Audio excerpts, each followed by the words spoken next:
नमस्कार. मराठी होममेकरमध्ये मी अक्षता पुन्हा एकदा आपणा सर्वांचं खूप मनापासून स्वागत करते. घर, जॉब, मुलं या सर्व जबाबदाऱ्या दररोज पार पाडता आपल्या आयुष्यातला एक एक दिवससुद्धा कमी होत चाललेला आहे. या गोष्टीची आपल्याला अजिबात जाणीव नसते. पण एक दिवस असा येतो की आपल्याला असं वाटतं की हे सर्व करता आपलं आयुष्य जगायचं राहूनच गेलं. साहजिकच आहे, या सर्व जबाबदाऱ्या नाकारता येत नाही. आलेली प्रत्येक जबाबदारी पार पाडणं हे आपल्याला आपलं कर्तव्यच वाटतं. पण हे सर्व करता आपण आपलं आयुष्यसुद्धा अगदी चांगल्या रीतीने आणि परिपूर्णपणे जगू शकतो. तर अशा काही गोष्टी आहेत ज्या मी माझ्या दृष्टिकोनातून तुमच्यासमोर मांडण्याचा प्रयत्न केलेला आहे. व्हिडिओ शेवटपर्यंत पहा आणि जर समजा तुमच्या काही प्रतिक्रिया असतील तर ते कमेंट बॉक्सद्वारे व्यक्त करा. समोरासमोर बसून गप्पा मारण्यापेक्षा मी विचार केला की माझी कामं करते ते हे माझं शनिवारचं सकाळचं रुटीन होतं जे मी शूट केलं होतं. तर मग चला जास्त वेळ न घालवता आजच्या व्हिडिओला सुरुवात करूया.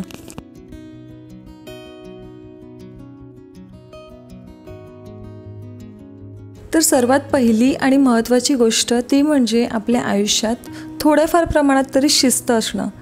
आपल्याला असं वाटतं की शिस्तप्रिय आयुष्य म्हणजे एकदम रोबोटिक लाईफ, ज्यामध्ये वेळेवरती उठणं, खाणं, पिणं, झोपणं किंवा आपली जी सर्व कामं आहेत ती करणं आणि लाईफमध्ये कोणत्याही प्रकारचे एन्जॉयमेंटच नाही. पण खरं तर ते खूप चुकीचं आहे. तुम्ही जर समजा तुम्ही एखादं टाईम टेबल जर फॉलो नसेल करत ना, तर आठवड्याभरासाठी तुमच्या घरातील कामांचं किंवा जर समजा तुम्ही जॉबवरती जात असाल तर मला असं वाटते की जॉबवरती जाणाऱ्या महिलांचं म्हणा किंवा पुरुषांचं जे आयुष्य आहे ते थोडंसं डिसिप्लिनमध्येच असतं, कारण आपल्याला प्रत्येक काम जे आहे ते वेळेवरती करायचं असतं. पण शक्यतो बहुतेक वेळा काय होतं, ज्यावेळेस आपण होममेकर असतो ना, तर आपण आपल्या घरातली कामं विचार करतो की हे मी नंतर करेल, उद्या करेल, परवा करेल, आणि मग नंतर आपल्याला असं वाटतं की संपूर्ण आपलं आयुष्य आहे ते कामातच निघून चाललेलं, आपल्याला स्वतःसाठी वेळच मिळत नाही. तर तुम्ही आठवड्याभराचं असं टाईम टेबल बनवून ठेवा. त्यामध्ये घरातील प्रत्येक कामाला वेळ डेडिकेट करा आणि तितकाच वेळ त्या गोष्टींसाठी द्या. सुरुवातीला थोडंसं तुम्हाला कठीण वाटेल, पण जितकं शक्य होईल तितकं प्रामाणिकपणे तुम्ही ते टाईम टेबल फॉलो करण्याचा प्रयत्न करा आणि तुम्ही नोटीस कराल की सगळी कामं तुमची वेळेवरती झालेली आहेत आणि त्यामध्ये तुम्हाला स्वतःला वेळसुद्धा देता येईल. तर अशा प्रकारे तुम्ही जर टाईम टेबल फॉलो केलं किंवा एखादं रुटीन जर तुम्ही फॉलो केलं ना, तर आयुष्य खूप सोपं होतं. त्यामध्ये कधी जर समजा असं होतं की आपण नाही ते फॉलो करू शकत, तरीसुद्धा इतकं काही फरक पडत नाही. सुरुवातीला आपल्याला थोडीशी लिस्टची वगैरे गरज लागते का हा रोज आपल्याला कोणतं काम करायचं आहे. त्यानंतर हळूहळू सगळ्या गोष्टी ज्या आहेत त्या आपल्या डोक्यामध्ये फिक्स होतात आणि आपली जी बॉडी आहे ती बाय डिफॉल्ट ती जी कामं आहेत किंवा ते जे रुटीन आहे ते फॉलो करायला सुरुवात करते. पुढचा महत्त्वाचा मुद्दा आहे तो म्हणजे की काही बाबतींमध्ये थोडंसं प्रॅक्टिकल असणं. आता जर समजा तुम्ही जॉबवरती असाल किंवा जर समजा तुम्ही होममेकर जरी असाल, ज्यामध्ये तुम्हाला लहान मुलांची जबाबदारी घ्यायची आहे किंवा घरामध्ये वयोवृद्ध माणसं आहेत त्यांची तुम्हाला काळजी घ्यायची आहे, तर अशा वेळेस आपण घर 24/7 नीटो क्लीन नाही ठेवू शकत. आणि मला असं वाटते अशी जी घरं आहेत ती फक्त आपल्याला सोशल मीडियावरतीच दिसतात, जसं की इंस्टाग्राम आणि गुगलवरती वगैरे. तुमचं घर कितीही वेल फर्निश्ड असेल तरीसुद्धा घराच्या कोणत्या तरी कोपऱ्यामध्ये थोडा तरी पसारा असतोच. तर जिथे काही जण रोज लादी पुसतात, तर जरुरी नाही की तुम्हीसुद्धा त्यांना बघून रोजच लादी पुसायला पाहिजे. जर समजा तुमच्याकडे हाऊस हेल्प नसेल, तुम्ही कोणाची मदत जरी नसाल घेत, तरी आठवड्यातून फक्त 2 ते 3 वेळा जरी लादी पुसली तरी काही फरक पडत नाही. जी डीप क्लिनिंग 15 दिवसांमध्ये व्हायला पाहिजे ती 15 दिवसांऐवजी जरी 30 दिवसांमध्ये झाली तरी काही हरकत नाही.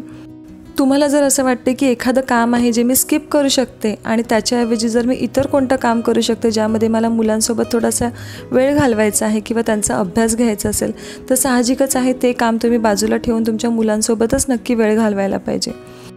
आणि मला असं वाटते की आजकाल आयुष्य इतकं पटापट जात चाललेलं आहे ना, की असं वाटते आत्ता वर्ष सुरू झालं आणि आता पटकन ते संपायला आलं आणि त्याचसोबत आपली मुलंसुद्धा पटापट मोठी होतात. जेव्हा मुलांचा असा विषय होतो, तुम्हाला माहिती आहे की मी खूप इमोशनल होते आणि मला असं वाटतं की आपली मुलं खूप पटापट मोठी होत चाललेली आहेत. त्यांच्या ज्या सगळ्याची ती लहानपणीची बडबड जी आहे ती कुठेतरी हळूहळू कमी होत चाललेलं आहे. आणि मुलांसोबत हा जो बॉन्ड आहे ना तो कधीच तुटून देऊ नका. आपली इतर जी सर्व कामं आहेत ना ती हळूहळू होतच राहतील, पण मुलांसोबतचा जो वेळ आहे ना तो जेव्हा तुम्हाला चान्स भेटेल ना स्पेंड करायला, स्पेशली जर तुम्ही जॉबवरती असाल तर तो नक्कीच स्पेंड करा. त्यांना थोडीशी प्रायोरिटी द्या. मला माहिती आहे की कधी आपले प्रायोरिटीज वेगवेगळे असतात, पण जेव्हा शक्य असेल तेव्हा त्यांच्यासोबत तुम्ही वेळ घालवण्याचा प्रयत्न करा. आपला जो आनंद आहे ना तो कशामध्ये आहे तो शोधण्याचा प्रयत्न करा. दुसऱ्यांकडून इन्फ्लुएन्स होऊन नाही, ते तुम्ही स्वतः बघा की तुम्हाला कोणत्या गोष्टीमध्ये आनंद मिळतो. काहींना खूप मोठ्या मोठ्या गोष्टींमध्ये आनंद मिळतो, शॉपिंग करण्यामध्ये किंवा बाहेर कुठेतरी मोठी ट्रिप प्लॅन करण्यामध्ये. तर काहींचा आनंद एकदम छोट्या छोट्या गोष्टींमध्ये असतो, जसे की एक फॅमिली टाईम आपण घालवला, जसे की एखादी छोटीशी मूव्ही बघितली मुलांसोबत, गेम्स खेळले किंवा पार्कमध्ये गेलो किंवा एखादी शॉर्ट ट्रिप केली. तर या सर्व गोष्टींमधून तुमचा आनंद कशामध्ये आहे ना तो नक्की शोधा. स्वतःसाठी मी टाईम द्या. आपल्या दिवसभरामध्ये आपण कितीही बिझी असलो, जर तुम्हाला असं वाटते की नाही मी माझ्यासाठी 5 मिनटंही वेळ काढू शकत नाही, तर मला असं वाटते की अशा आयुष्याचा काहीच अर्थ नाही.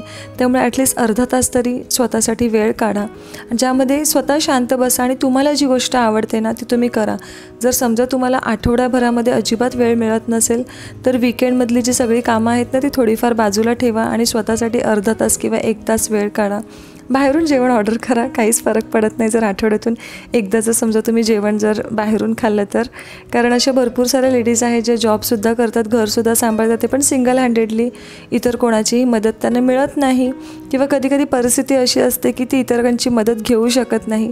अशा वेळेस काही कामांमध्ये तुम्हाला नक्कीच तडजोड करावीच लागते आणि ते नॉर्मल आहे, त्यामध्ये काहीच प्रॉब्लेम नाही आहे.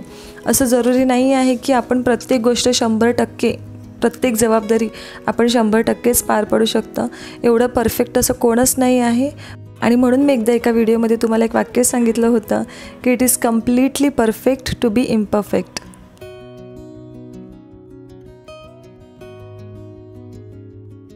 आपल्याला जर असं वाटत असेल की मी रिटायर झाल्यानंतर माझा विरंगुळा जपेल, मला या सर्व गोष्टी ज्या करायच्या आहेत त्या मी रिटायर झाल्यानंतर करेल किंवा मोठी अशी ट्रिप प्लॅन करेल, पण आयुष्य हे क्षणभंगूर आहे.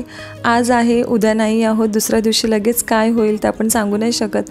त्यामुळे रोजचा जो दिवस आहे ना तो प्लॅन करा आणि जसं तुम्हाला आनंदाने जगता येईल ना तसं जगण्याचा प्रयत्न करा. कारण एक गोष्ट कॉमन आहे ना की आजकाल आपल्याला माहिती आहे की आजार वगैरेसुद्धा कमी वयातच येत चाललेले आहेत. आपली हाडं तितकी मजबूत नाही जितकी आपल्या आईवडिलांची हाडं आहेत.